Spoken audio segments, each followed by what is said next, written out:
कायस्तों के घर में आर्ग्यूमेंट का मतलब सोल्यूशन निकालना नहीं होता भाई साहब। यहाँ होता है हम तुमको वर्बली कैसे हरा सकते हैं। एक बार मम्मी से मेरी ऐसे छोटी मोटी लड़ाई हो गई।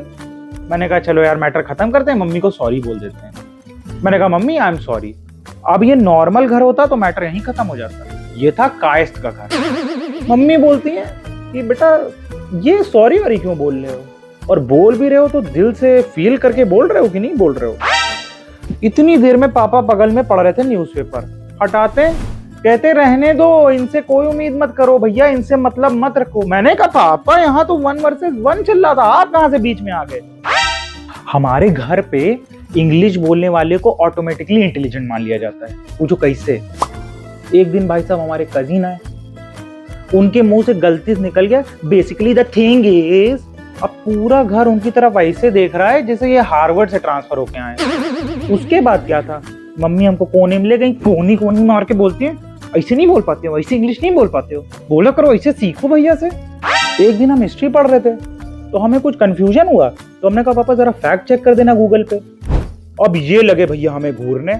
हमने कहा क्या हुआ पापा, तो कहते हैं बे साले जब से तुम पैदा नहीं हुए थे तब से हम हिस्ट्री पढ़ते आ रहे हैं।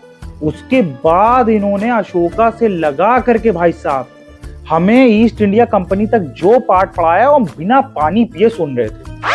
पापा हमारे चलता फिरता डेटाबेस हैं। गलती से भैया हम इनके साथ शादी में चले गए, खाना खा ही रहे थे, कहते हैं पनीर का टेस्ट कुछ फेमिलियर नहीं लग रहा है। मैंने कहा, मुझसे कहते हैं चुप चुप चुप चुप, ये वही केटर है जिसने 2014 में शर्मा जी के एनिवर्सरी में खाना बनाया था और नमक तेज हो गया था। मैंने कहा साला मुझे अपने मोबाइल का नंबर नहीं याद रहता और इनको 10 साल पुराना नमक का लेवल याद है। कायस्तों क्या मम्मियां डांटती नहीं है, ऑफिशियल वार्निंग इशू करती हैं। एक दिन मेरी मम्मी ने मुझे बुलाया, सामने चेयर पे बैठी थी, मुझसे कहती है खड़े रहो। एकदम ऐसे लग रहा था जैसे एचआर हैं। कहती हैं I am really disappointed with your behaviour these days. मेरी भैया गले गले तक फट गई। मैंने कहा कहीं मेरा इंक्रीमेंट ना रुक जाए। अच्छा हाँ, एक और बात आप समझिएगा कि अगर डांट इंग्लिश में पड़ रही है तो मैटर सीरियस है, हिंदी में बचने का फिर स्कोप होता है। इंग्लिश में डायरेक्ट कैरेक्टर असैसिनेट होता है आपका।